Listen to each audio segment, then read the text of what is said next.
presenta la columna de TI de En Perspectiva. Fundación Telefónica Movistar para Profuturo. La educación es el camino. Y Lenovo. Para cada necesidad, elegí lo mejor en tecnología. Un estudio internacional revela que solo 1 de 5 aplicaciones de delivery y transporte que opera en Uruguay ofrece un pago justo y un salario digno a todos sus empleados. La Universidad Católica del Uruguay presentó los resultados de un estudio realizado en colaboración con la Universidad de Oxford que se denominó Fair Work Uruguay Puntuaciones 2023, la precariedad laboral versus la promesa de flexibilidad y autonomía en la economía de las plataformas.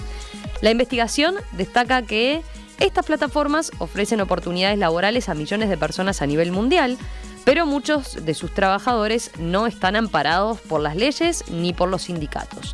Esto puede generar situaciones de precariedad laboral y condiciones que ponen en riesgo la salud de los trabajadores y la seguridad de los trabajadores ante accidentes o robos. En Uruguay el estudio encontró que, además de la falta de avances en materia de legislación, varias empresas presentan bajos salarios, malas condiciones de seguridad, desigualdad y falta de voz de los trabajadores. Bueno, para profundizar en este tema, hoy aquí en la columna de DTI en Perspectiva recibimos a 2 de los investigadores responsables del estudio, el abogado Federico Rosenbaum y la socióloga María Inés Martínez, ambos de la Universidad Católica. ¿Cómo están? Bienvenidos. ¿Cómo andan? ¿Todo bien? Un gusto estar por aquí con ustedes. Bueno, vayamos a algunas aclaraciones primero sobre la metodología de este estudio, porque es toda una novedad, ¿no? Por lo menos en nuestro país es la primera vez que se hacía, capaz que en otros lados lleva más tiempo, pero vale la pena comenzar explicando entonces cómo surge esta alianza y qué es este proyecto y qué busca investigar exactamente. Bien, es un proyecto internacional, global, ¿no? Como tú bien introducías. Y está presente en 39 países, 5 continentes. Surge en el año 2018 en la Universidad de Oxford, en el Instituto de Internet. Y bueno, la idea es que en cada país se puedan evaluar las condiciones de trabajo de los trabajadores que prestan tareas a través de plataformas digitales. Y para eso una red de investigadores locales, ¿no? Asociados con universidades, institutos, independientes, siempre autónomos, se encarguen de hacer esa evaluación, de llevar adelante esa tarea.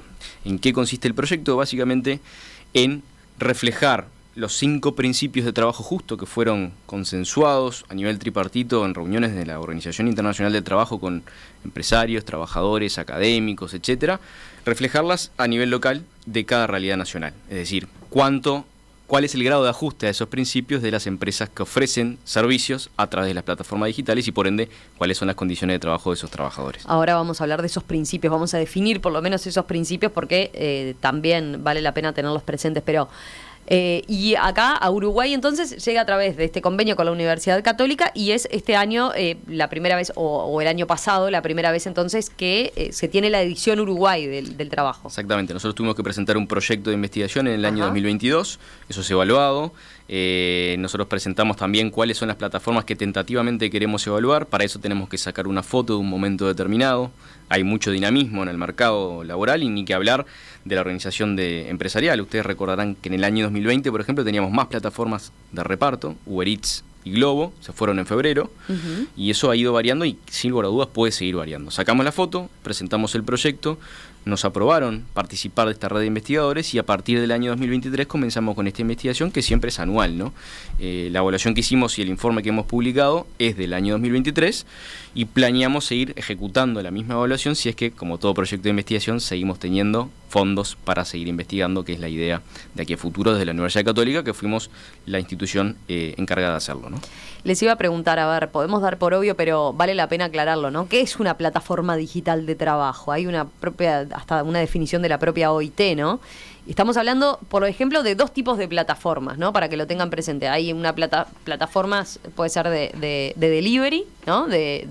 Por ejemplo, y de reparto. Y también plataformas de transporte directamente, ¿no? Por lo menos acá tenemos esas. ¿En el mundo hay algunas otras? Muchas otras. Eso ¿Sí? es verdad. Ahora María va a explicar la servicio? definición, pero Sí. servicio doméstico, pila de otras modalidades de ejecución de servicios y de trabajo. Reparaciones en el hogar, por ejemplo. En América Latina se presentan estas otras figuras, por ejemplo. Y eso en trabajos de este tipo, en investigaciones de este tipo, ¿se ha hecho en otras partes del mundo? Sí. O sea, acá el capítulo es acotado a este tipo de plataformas, pero en el resto es más amplio. Entonces. Porque es lo que tenemos en Uruguay, ¿no? Claro, ahí está. Hay que aclarar eso. O sea, un poco nos parece que de las ventajas de este proyecto, que tiene esa dimensión internacional, pero se adapta a las particularidades locales. Entonces, se toma como base, el trabajo mediado a través de una plataforma digital, pero dentro de eso hay distintos tipos de empresas y distintos modelos de negocio. Incluso puede llegar a haber no solo empresas privadas, sino cooperativas, que hay casos en América Latina. Y los tipos de trabajo pueden ser muy diferentes. Entonces, acá en Uruguay vivimos esto, reparto y transporte, pero en otros países, lo que recién mencionábamos, servicio doméstico, reparaciones del hogar, hay como cada vez más se usa de forma creativa, digamos, desde el punto de vista de los emprendimientos, cómo utilizar la tecnología para desarrollar distintos negocios, emprendimientos, o en el caso de las cooperativas, para generar empleo en un grupo de trabajadores. Y una aclaración particular, porque generalmente las plataformas tienen dos tipos: las que se ejecutan físicamente en un lugar, que son las que estamos evaluando nosotros, plataformas offline se denominan, y aquellas otras plataformas que se ejecutan en la web, online. Un freelancer que diseña logos, por ejemplo, alguien que traduce textos, ¿no? Alguien que decodifica entrevistas. Esas plataformas también son evaluadas por el proyecto a una escala más global e internacional, en otro contexto que empezó mucho después que el año 2018, recién en este año se empezaron a evaluar ese tipo de plataformas. Bien, perfecto. Nos habíamos quedado con la definición, ¿no? La que utiliza, por ejemplo, la OIT para hablar de plataforma digital de trabajo. ¿Qué implica? ¿Qué necesariamente, qué tiene que cumplir?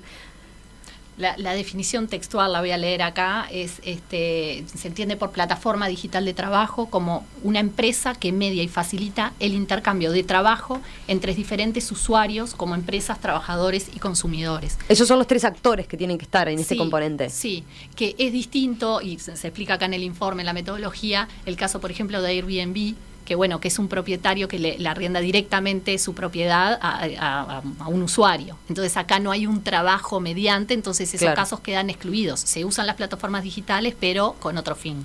Perfecto, quedó claro. ¿Cómo se eligen las 5 empresas que fueron evaluadas acá en el caso de Uruguay? Estamos hablando de Pedidos Ya, Rappi, Soy Delivery, Cabify y Uber, ¿verdad? Exactamente. Con la foto de eso que mencionábamos, ¿no? Vamos a la definición de plataforma digital, vamos a explorar con un trabajo de campo previo para presentar el proyecto de investigación qué tipo de plataformas ajustan a esa definición, y lo que encontramos en ese momento, y además que sean representativas. Pueden haber otras plataformas con 10, 15 trabajadores, que sean mucho más locales, chicas, que desaparezcan, que vengan nuevas. Nosotros sacamos esa foto y nos pareció importante que estas 5 plataformas tuvieran que estar en esta evaluación. Hay algunas que capaz que no precisan presentación, ¿no? Pedido Ya, Rappi, Uber, Cabify, pero Soy Delivery, por ejemplo, esa capaz que es más desconocida. Después vamos a ver las particularidades. Fue la que tuvo mejor puntaje, ¿no? La que se destaca a lo largo de la investigación. Pero ¿qué características? Explícanos exactamente cómo funciona y qué características tiene. Soy Delivery para nosotros también fue una sorpresa, porque no es una empresa tan conocida en el mercado y además tuvo muy buenos resultados. Es una empresa uruguaya, pero su rubro es más bien la logística.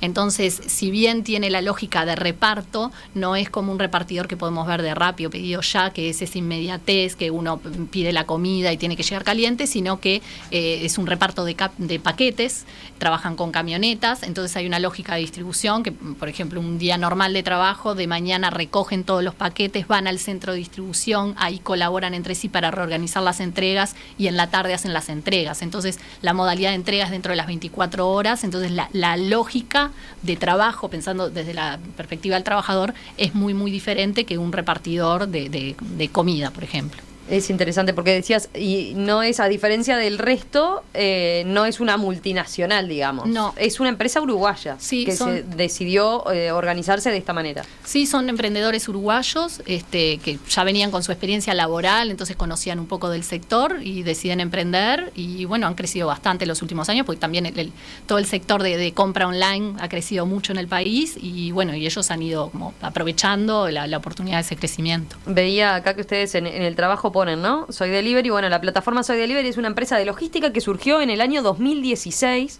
con el objetivo de satisfacer necesidades empresariales de la última milla.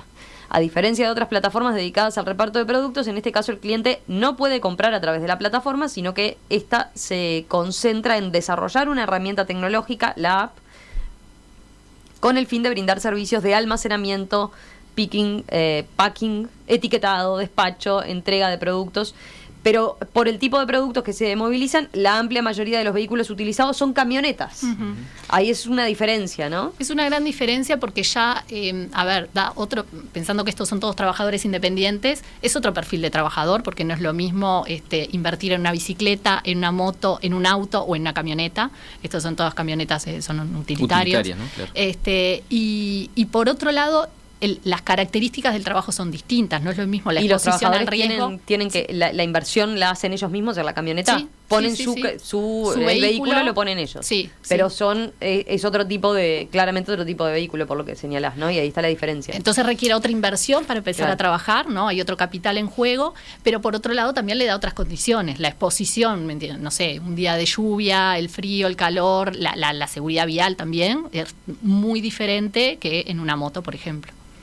A ver, ustedes señalan dentro de la metodología, hicieron por un lado entrevistas a trabajadores, ¿no? Ujú. Por otro lado, recabaron documentación y también convocaron y pidieron información y una posibilidad de entrevista a los gerentes de estas empresas. Ujú. Son las 3 fuentes de información básicas que asume el proyecto. Las 2 primeras que tú mencionaste son imprescindibles. La fuente documental, es decir, entramos a las páginas web, entramos a las aplicaciones, nos hacemos usuarios como si fuésemos a trabajar para esas aplicaciones y Y ahí buscamos tienen todos toda la los información, documentos. ¿no? Claro. A veces podemos acceder, a veces no podemos acceder.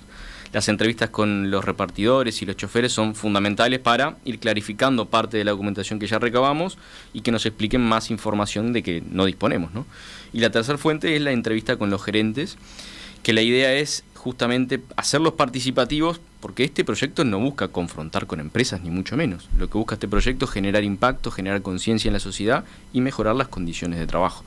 Y a través de las entrevistas con gerentes buscamos chequear la información que ya hemos recabado o buscar nueva información que no disponemos para la evaluación de esos 5 principios que ahora vamos a hacer más referencia más adelante. No tuvimos... Ahí ya hay un dato en el estudio. Sí. Solo una empresa, Soy Delivery, accedió a esa parte, ¿no? A que los gerentes contestaran y respondieran. No fue sorprendente para nada para nosotros.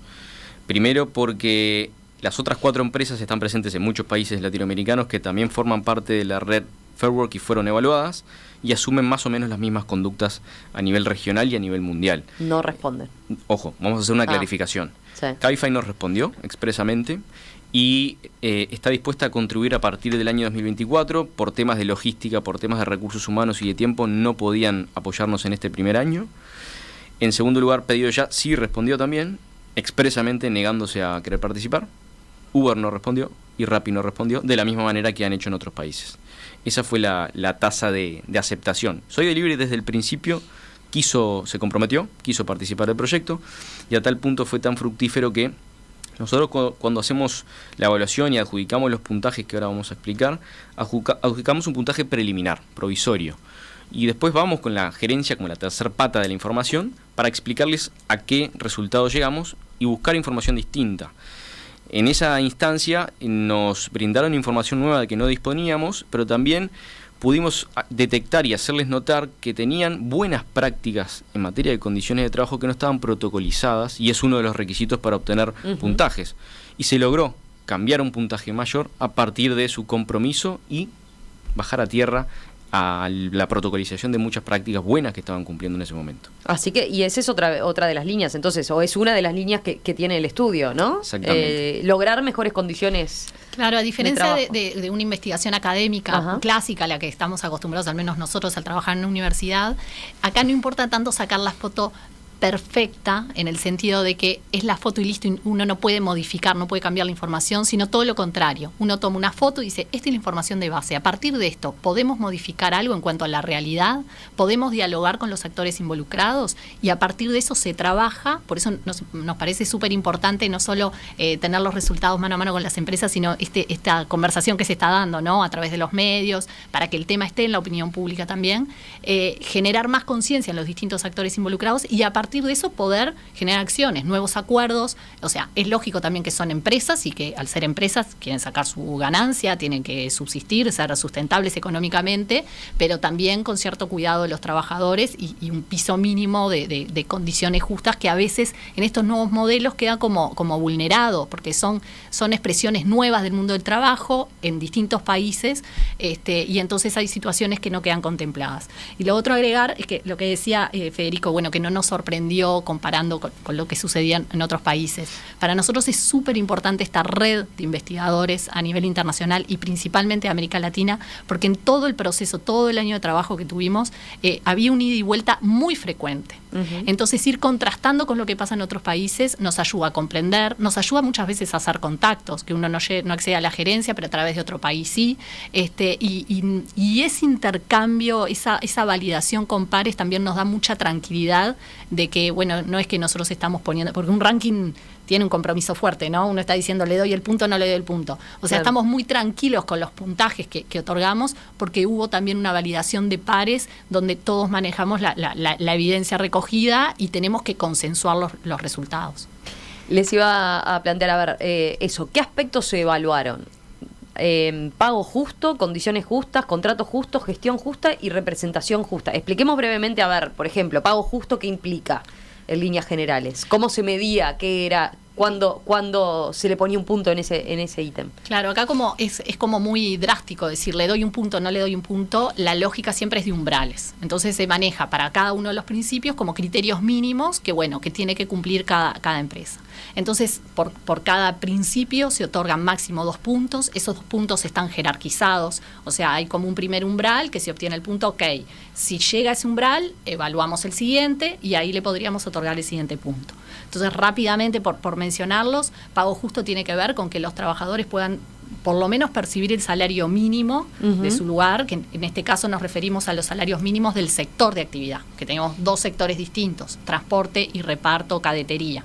El salario mínimo, pero descontando los costos asociados al trabajo, porque acá como no es una relación de dependencia, son trabajadores independientes, asumen todos los costos, sea de combustible, mantenimiento del vehículo, o sea, seguro, empresa unipersonal, entonces teníamos que tener eso en cuenta. ¿Puedo hacer una aclaración? Sí, bueno. Porque algunos medios y algunos actores sociales justamente criticaron esta forma metodológica, sobre la base de que nosotros comparamos con el sector taxi, y no es así. No comparamos con el sector taxi para el transporte, es un sector particular de choferes con vehículos particulares en el área de los consejos de salarios, ese es el sector que aplicamos. Y por otro lado también es bien importante de que esto no es discrecional. ¿Por qué aplicamos esa pauta y ese consejo de salarios? La jurisprudencia lo dijo así. La jurisprudencia fue la que determinó que para los choferes de aplicaciones, Uber, Cabify, se aplica a ese sector de actividad de los consejos de salarios. No es discrecional ni mucho menos, sino que está respaldado por la jurisprudencia. Perfecto. La otra aclaración sobre esto, porque claro, en esto de que por suerte se están compartiendo los resultados y nos escriben trabajadores que dicen, no, pero yo gano más que esto, yo no sé, y otros que nos dicen, no, yo gano menos. Nosotros tenemos que asegurar con la evidencia de que este principio se cumple para todos los trabajadores. Entonces hay gente que quizás gana por encima de eso, porque sus estrategias lo permiten, porque sus condiciones lo permiten, porque trabajan en zonas que son más rentables, lo que sea. Pero nosotros tenemos que asegurar al otorgar el puntaje, decir, nosotros podemos verificar que todos los trabajadores ganan por lo menos el salario mínimo del sector después de descontar sus costos directos asociados al trabajo. Y después un siguiente umbral. Y ahí se compara, sí, por ejemplo, por hora, ¿cómo es? Es por hora. O sea, lo que le preguntamos a cada trabajador es qué ingreso genera. Ahí le preguntamos por semana, por mes, que estimados, porque también o sea, el comportamiento del mercado no es parejo, ¿no? Claro. Durante todo el mes. Entonces, bueno, por mes, por semana, tenemos que eso ponderarlo. ¿Cuántas horas dedica? ¿Cuántas horas está disponible para la empresa para generar ese ingreso? ¿Y cuáles son todos los costos que tiene directos para poder desempeñar esa función, para poder realizar la tarea? Entonces, sobre eso, claro, hay mucha heterogeneidad de situaciones, porque como son decisiones de cada trabajador, cómo utiliza los recursos, cómo planifica, no sé, por ejemplo, el mantenimiento de vehículo. Hay gente muy organizada que destina por mes, va reservando dinero para eso. Hay gente que no y lo soluciona de otra manera. Tiene un primo con un taller mecánico y lo soluciona ahí. O sea, las estrategias son muy diversas, pero nosotros lo que hicimos fue, a través de las entrevistas con los trabajadores, relevamos todo esto. Teníamos que asegurar que todos estuvieran por encima de ese umbral y evidencia de que siempre pudieran sostenerlo. Entonces, el punto es exigente en ese sentido, más allá que haya situaciones que dicen, no, yo puedo ganar más que eso. Vayamos, antes de ir a los demás puntos, capaz que vale la pena ahí, poner el foco ahí, en ese aspecto de los resultados. De las 5 plataformas, estoy tratando de mirar el cuadrito, a ver, capaz que alguno de ustedes solo una, Soy Delivery, solo una, Soy Delivery alcanza... Con los 2 umbrales del primer principio. Los 2 umbrales, del pago justo. Tanto el pago mínimo del sector de actividad como el pago de un salario digno, que es el segundo umbral, que es básicamente un 30% por encima del salario mínimo del sector. ¿Por qué 30%? Porque existen organismos internacionales que miden cuál es el salario digno. En nuestro caso, en nuestro país no hay una medición, hay que cuantificarlo. Fuimos a los parámetros en Latinoamérica, cuál es la diferencia entre el mínimo y el digno. Suele ir entre un 50 y un 70% de diferencia por encima. Nosotros usamos un 30% porque nos parecía un ajuste razonable, considerando que los consejos salarios consolidados del año 1943 fijan un piso bastante intuitivo, protector, muy diferente al salario mínimo nacional, ¿no? Que es el que rige en otros países en muchos casos y que en nuestro caso es un umbral mucho más bajo que el salario del sector. Bien, perfecto. El otro ítem, condiciones justas. Bueno, en cuanto a condiciones justas, esto tiene que ver con los riesgos asociados al trabajo. Entonces, lo que tenemos que generar evidencias para otorgar el primer punto es que la empresa tiene políticas para mitigar esos riesgos. Esos riesgos en este tipo de trabajos tienen que ver básicamente con 2 grandes cosas. Una tiene que ver con la inestabilidad de ingresos, porque todo depende de la demanda, de cuánto pueden trabajar, cuánto pueden generar. Y el otro gran tema, digamos, es todo lo que tiene que ver con el trabajo, estar en la calle, de lo que pueden ser riesgos asociados al tránsito, a la inseguridad, todo lo que el estar a la intemperie, ¿no? Que los días de lluvia, mencionan mucho los días de lluvia, son días de mucho riesgo para ellos, trabajar en la noche. Entonces, que cumple el primer punto es que hay evidencias de que la empresa tiene políticas de que realmente pueda mitigar este tipo de riesgos en los trabajadores. Y el siguiente punto... dentro de esa misma categoría. Dentro de esa misma categoría, tiene que ver con que la empresa otorga como una red de seguridad social. ¿Cómo lo traducimos esto? Básicamente, si un trabajador tiene que ausentarse por algún motivo mucho tiempo de su trabajo, o sea, porque, por ejemplo, tuvo un accidente, entonces no puede seguir generando ingresos. Caso de las mujeres, embarazo, aunque son menos. Se enfermó, se engripó, es muy común, los que andan en bicicleta, en invierno viven engripados.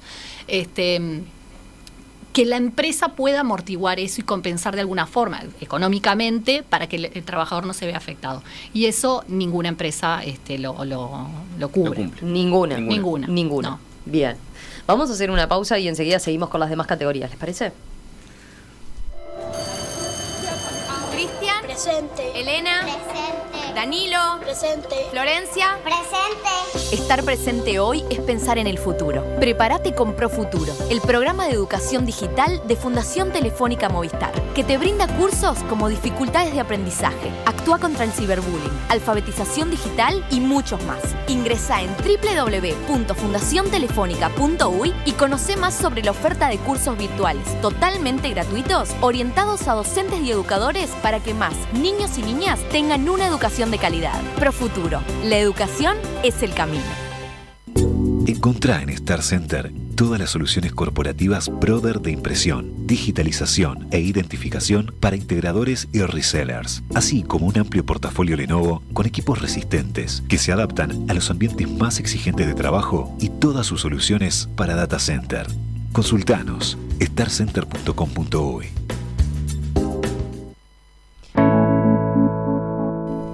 Hoy aquí en Perspectiva nos estamos abocando a el mundo de las aplicaciones de transporte y deliveries y su rol como empleadores.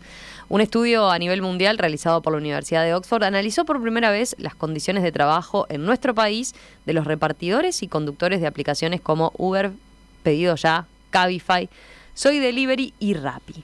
¿Qué revela este estudio sobre la realidad laboral digital en Uruguay? Bueno, estamos conversando con 2 investigadores de la Universidad Católica que hicieron este análisis a nivel local, el abogado Federico Rosenbaum y la socióloga María Inés Martínez.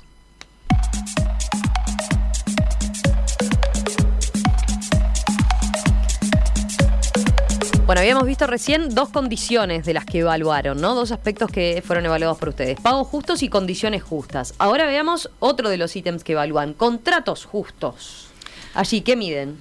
Bueno, en cuanto a los contratos, básicamente que existe un contrato, que estén identificadas las 2 partes, la empresa y el trabajador, que sea conocido por el trabajador, que el trabajador lo tenga, que pueda disponer de ese contrato, pero además que se rija por las leyes locales, las leyes del país. Lo que pasa acá es que muchas plataformas, como son multinacionales, están en distintos países, cuando hacen sus contratos se rigen por otro lugar. Entonces, esto para el trabajador es muy difícil, que si tiene que apelar, tiene que recurrir a la justicia, que pueda hacerlo en un país donde incluso el idioma es otro. Entonces, este es como un punto básico que tiene que cumplir en cuanto a los contratos. Y el siguiente nivel es que esos contratos no incluyan cláusulas de exclusión donde la empresa se deslinda de toda responsabilidad o puedan cambiar las condiciones sin previo aviso, ese tipo de situaciones que ya es un punto como más exigente. ¿Y ahí qué arrojan los resultados en esta materia? Bueno, acá...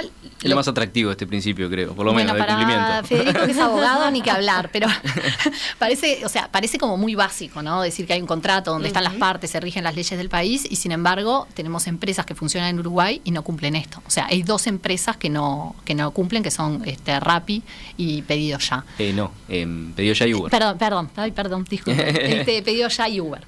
Y acá volvemos al tema de la evidencia. Esto con la evidencia que nosotros recogimos desde el punto de vista documental, desde el punto de vista de testimonio de los trabajadores. Quizás en algún caso exista algún contrato que cumpla estas condiciones, pero si no hay evidencia de que el profesor pueda acceder, el repartidor o el chofer pueda acceder de forma fácil, sea a través de la aplicación, en general todo es a través de la aplicación, o que le hayan enviado una copia por mail y que sea fácilmente entendible para el trabajador, nosotros no podemos otorgar el puntaje. Bien, ahí repitan entonces qué fue lo que dio. 3 empresas obtuvieron el primer punto, el primer umbral: Soy Delivery, Rappi y Cabify. Bien. Es increíble que una de las otras empresas, Pedido Ya, los trabajadores de los que entrevistamos, la gran mayoría no sabían dónde estaba el contrato ni siquiera, no podían ni siquiera acceder al contrato. Y bueno, y Uber, por ejemplo, se rige por la ley holandesa de Países Bajos. O sea, es algo básico que no está cumpliendo tampoco la empresa. Pero hay contrato ahí, pero es con normas de otro país. De otro país, exactamente. Le hace firmar un contrato que no tiene nada que ver con... ¿Vieron cómo hacemos con Netflix, uruguaya, etcétera, los términos y condiciones? Esos son los contratos. ¿Aceptás los términos y condiciones? Sí. Bueno, y te regirás por la ley holandesa, por ejemplo. Ese es el caso. El segundo umbral no cumple ninguna empresa de las 5. Bien. Después, gestión justa. ¿Ahí? Con respecto a la gestión justa, tiene que ver con la toma de decisiones en las empresas. O sea, toda empresa para funcionar toma decisiones y esas decisiones pueden afectar a sus trabajadores.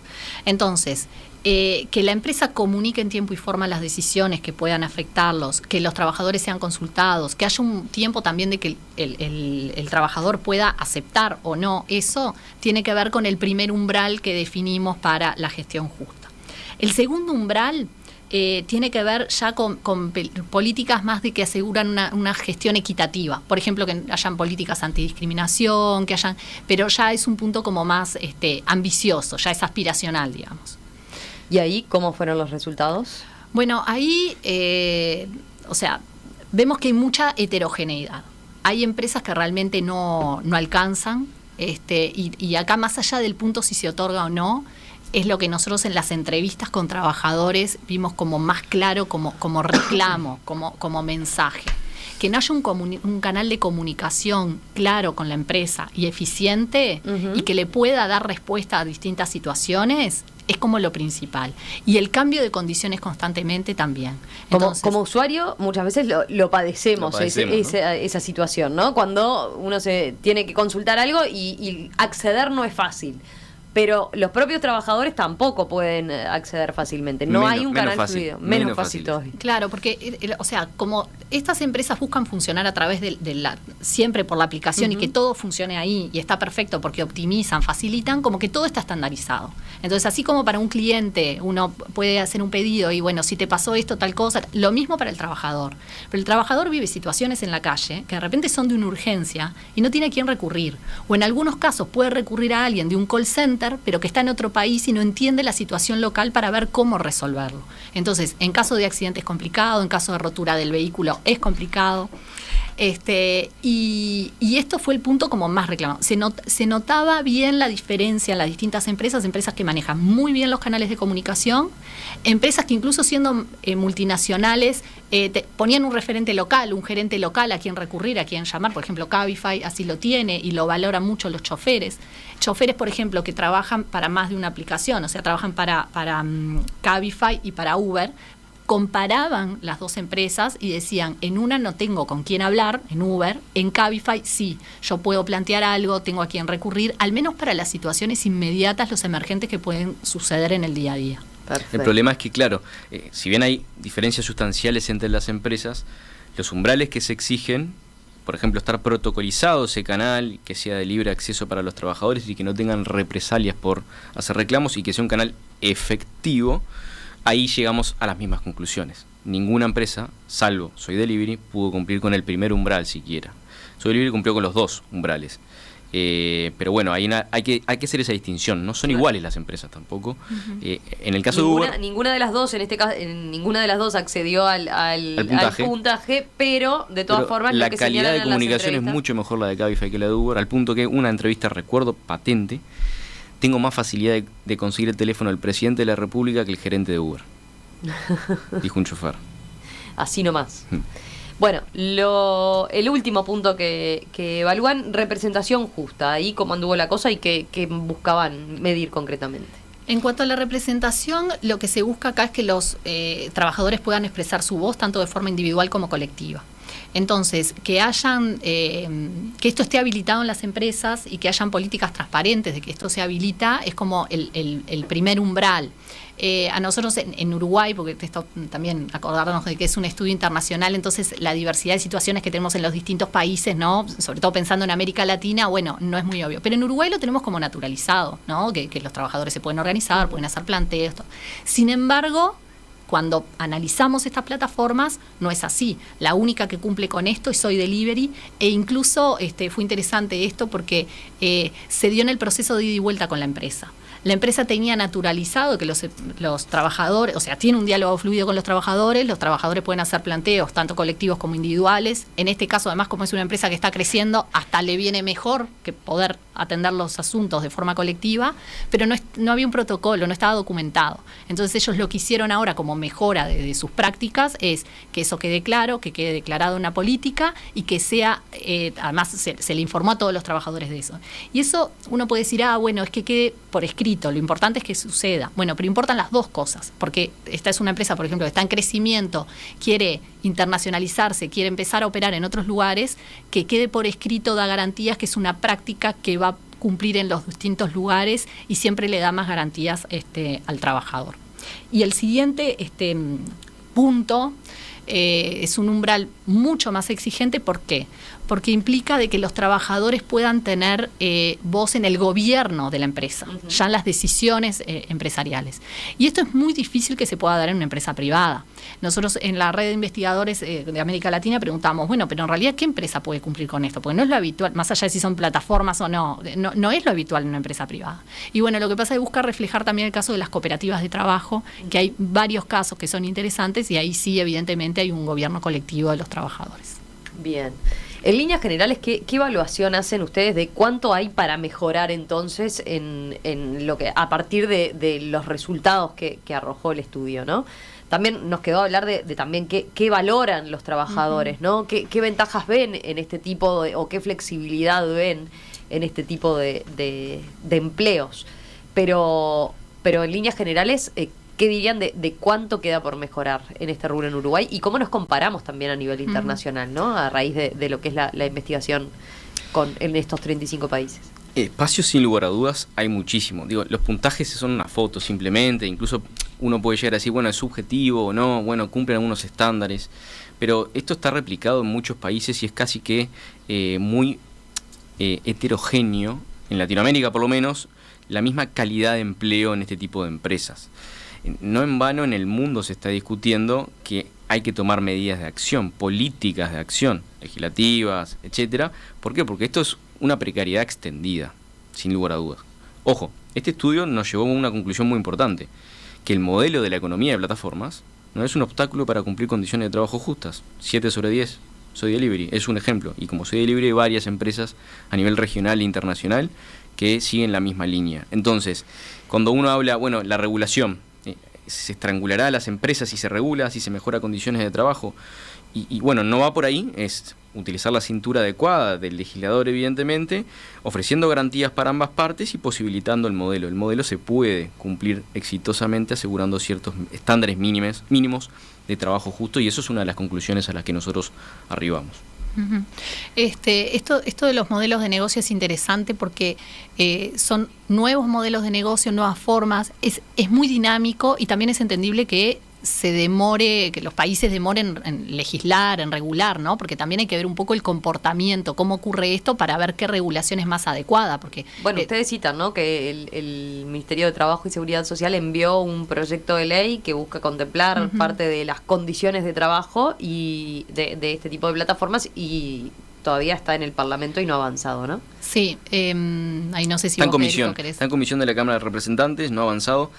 Naturalmente hubieron temas muy importantes en esta legislatura y desde septiembre del 22 que se presentó el proyecto hubo temas acuciantes. Me consta de que va a ser un tema de prioridad para lo que quede antes de finalizar la legislatura y que será convocada esa comisión. Ojalá que nuestro proyecto, nosotros como investigadores, podamos ser convocados para expresar nuestra opinión. Opinión no personal, sino del proyecto Fairbook en general, tampoco de el equipo uruguayo me refiero, ¿no? Porque el proyecto Fairbook tiene una opinión en materia de regulación de este tipo de empleos. Así que bueno, sí, hay un proyecto de ley y se decantó por uno de los tantos modelos regulatorios que existen en el mundo. No hay fórmulas secretas acá ni fórmulas mágicas, nadie tiene la verdad revelada. Acá lo que se optó fue por crear un piso mínimo de derechos que sea asegurado para todos los trabajadores, sean dependientes o independientes. ¿Qué quiere decir?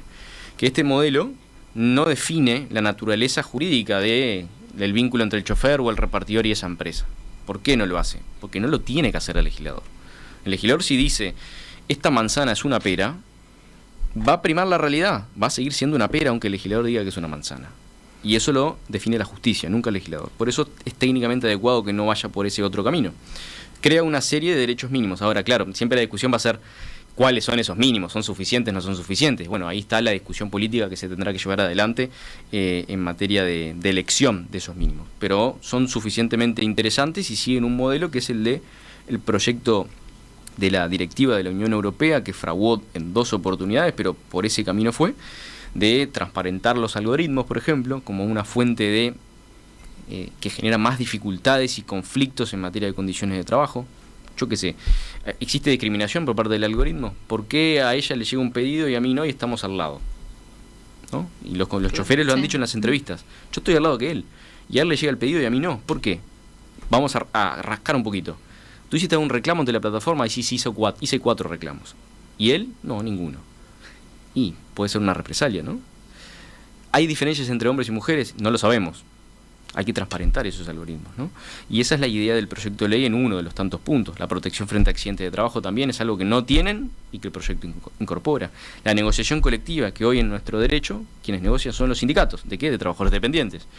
Esta introducción permite que también los trabajadores independientes tengan derecho a una negociación de condiciones de trabajo. Hay que ver cómo se instrumenta, cómo se reglamenta, etcétera, pero va por ese piso mínimo, ir en un edificio en un primer escalón.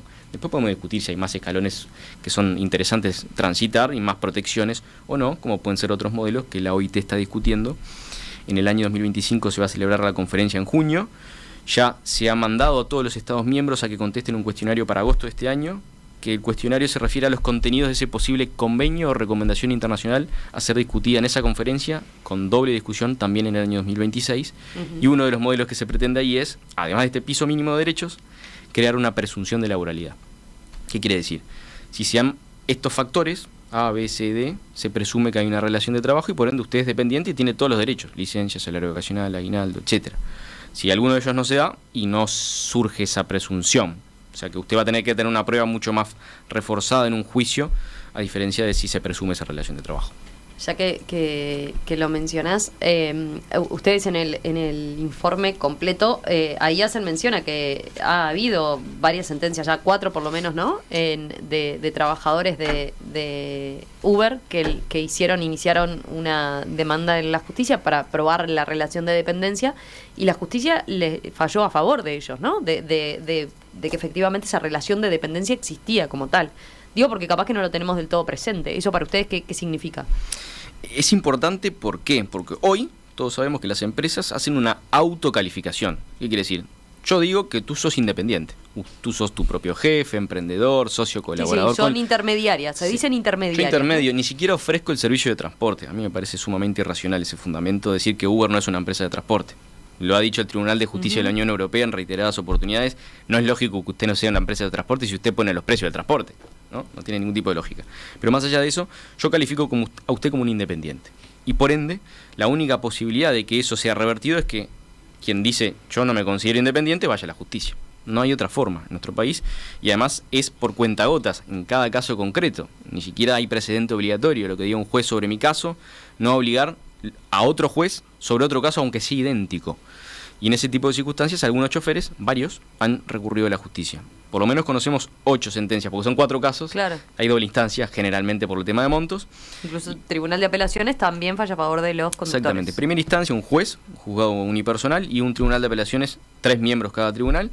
En este caso hay 4 en todo el país de tribunales de apelaciones, 3 llegaron casos a esos 3, al cuarto no le llegó ningún caso, y esos 3 tribunales dictaron 4 sentencias en total y coincidieron con las soluciones de primera instancia. Ustedes son choferes dependientes y le corresponde salario ocasional, licencia, aguinaldo, etcétera. ¿Y eso no agota el modelo? ¿Qué va a pasar ahora?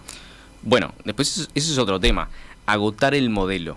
Yo recuerdo un investigador de la Universidad de Harvard. Esto entre comillas, ¿no? Benjamin, porque seguramente es lo que argumenta la empresa, ¿no? Claro, exactamente. Benjamin Sachs decía, investigador de la Universidad de Harvard, un modelo de negocio que no se ajusta con la normativa actual es un modelo de negocio que no merece la pena proteger, decía, ¿no?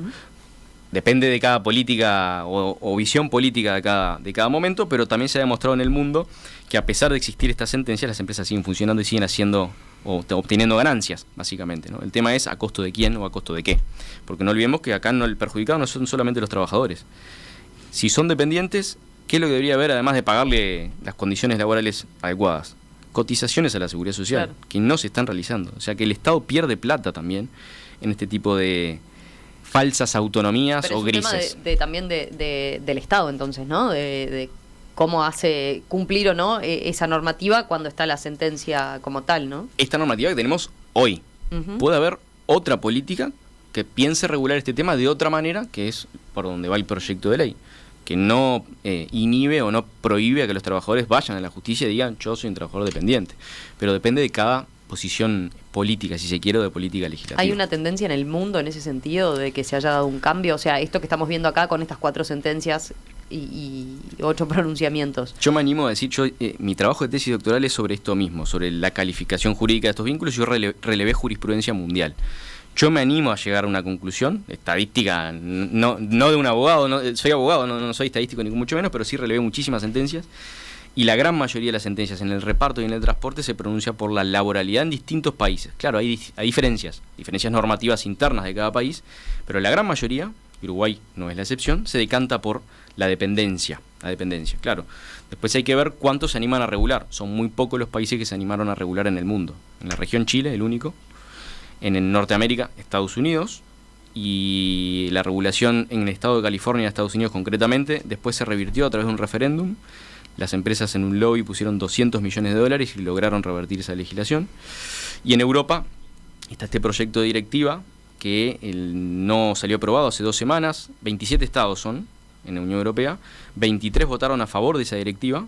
Se requiere una mayoría especial, la alcanzaron, pero se requiere una doble mayoría. La segunda mayoría es representar al 65% de los habitantes de toda la Unión Europea. Se llegó al 63,4%. ¿Quién votó en contra? Solamente un país, Francia. Y además fueron 3 abstenciones. Eso fue lo que truncó. Claro, uno puede pensar, Si 23 votaron a favor, eso puede ser un antecedente importante en la discusión de la OIT, que ahí no se requiere esa mayoría especial de la representación de los habitantes, ¿no? Pero bueno, veremos hacia dónde se decanta el modelo. Pero en materia internacional, a ver, para tenerlo claro, en los países donde se reguló efectivamente siguieron operando las plataformas, o sea, adaptadas a las nuevas circunstancias, pero siguieron operando. No desapareció el modelo ni mucho menos. Con ajustes, evidentemente, con las exigencias que introduce cada normativa, pero no desapareció el modelo ni mucho menos. Nos habíamos quedado con alguna de las conclusiones. Un aspecto que me llamó la atención, pero capaz, Marín, tenías algo más para agregar. Ustedes señalan que también es preciso analizar qué posibilidades tienen estos trabajadores si quieren salir de la economía de las plataformas, ¿no? Por el tipo de características del empleo. Uh-huh. Sí, nosotros de hecho les preguntábamos en las entrevistas, si no hicieran esto, ¿a qué se dedicarían? Entonces, uno puede decir, bueno, hacen esto porque no tienen otra opción. En la mayor parte de los casos, ellos ya tuvieron otras experiencias laborales y tienen mucha información para tomar decisiones y eligen aún así trabajar para plataformas. Entonces, algo que me parece que es importante ver es, de las 5 empresas que evaluamos nosotros que operan acá en Uruguay, la diversidad de situaciones es mucha. Por las lógicas de trabajo, porque no es lo mismo transporte que reparto, no es lo mismo la parte logística, y los perfiles de trabajadores también son muy diversos. En cuanto a nivel socioeducativo, en cuanto a la base económica que tienen para comprar una camioneta, una moto o un auto. Entonces, estos trabajadores, sea cual sea su condición, eligen este tipo de trabajo porque aún así ven ventajas en relación a lo que le ofrece el resto del mercado laboral. Algunos han tenido experiencias en la economía informal, otros en la economía formal, y en la economía formal ven que no tienen tantos más beneficios y se ven como en una situación muy rígida. Entonces, para compatibilizar muchas veces roles de paternidad, maternidad, para moverse con mayor libertad por otras cosas que tengan en la vida, eligen esto. Después lo que le pasa en la vida de los hechos es que, sobre todo en el tema del reparto, que están en una lógica que terminan muy atrapados en la lógica de la aplicación. Esa autonomía no termina siendo tal, porque tienen que cubrir ciertos turnos, tienen que trabajar muchísimas horas, pero muchísimas horas, no tienen día libre, tienen una lógica de ranking muy exigente que si no cumplen con ciertos resultados, quedan debajo del ranking y a la semana siguiente toman menos turnos. Al tomar menos turnos se ven afectados en sus ingresos. Entonces, la diversidad de trabajadores también que operan en este sector es interesante. No es lo mismo la situación de los migrantes que están prácticamente en una economía de subsistencia. Necesitan realmente este ingreso semanal y ven como una ventaja que sea un ingreso semanal para mantener su economía familiar, que de repente un trabajador de acá que maneja otra información también, que sabe cómo moverse, alguien que nació en Uruguay. Entonces, algo que nos parece importante es decir, bueno, más allá del puntaje si se otorga o no, es importante que estos temas se discutan, que haya participación de distintos actores involucrados, y más en el caso de trabajadores que por las características de su trabajo no tienen tanto poder de organizarse. Es un trabajo muy solitario. Muchas veces se sorprendían, después cuando vieron los resultados, se sorprendían de ciertas cosas porque no eran ni siquiera conscientes, porque ellos trabajan solos. Tienen momentos como de reunión en las esquinas, conversan informalmente, pero no tenían claridad y decían, ¿pero cómo ocurre esto? ¿Cómo a los demás les ocurre esto? Y volvían a nosotros para preguntarnos sobre estos aspectos. ¿Quedó algún punto más por mencionar? No, puntos tenemos muchísimos porque esto nos apasiona, pero sí. es un punto de partida, creo, para que se den otras discusiones, incluso con otros académicos, con otros colegas. Eso es lo más importante, ponerlo arriba de la mesa, y más que nada para las políticas públicas. María Inés Martínez, socióloga con una maestría en políticas públicas, investigadora y directora de la Unidad de Diseño y Desarrollo Curricular de la Universidad Católica. Federico Rosenbaum, abogado, máster universitario en Derecho del Trabajo y Relaciones Laborales, investigador principal de Fair Work Uruguay e integrante del Departamento de Derecho de la Universidad Católica. Gracias a los dos, gracias por explicarnos entonces todo lo que implica esta investigación que vienen llevando a cabo, y bueno, la seguimos en cualquier momento, entonces, dentro de un año por lo menos, ¿no? Ojalá que sí. Sí, gracias a ustedes por facilitar estas conversaciones. Sí. Que pasen bien. Igualmente.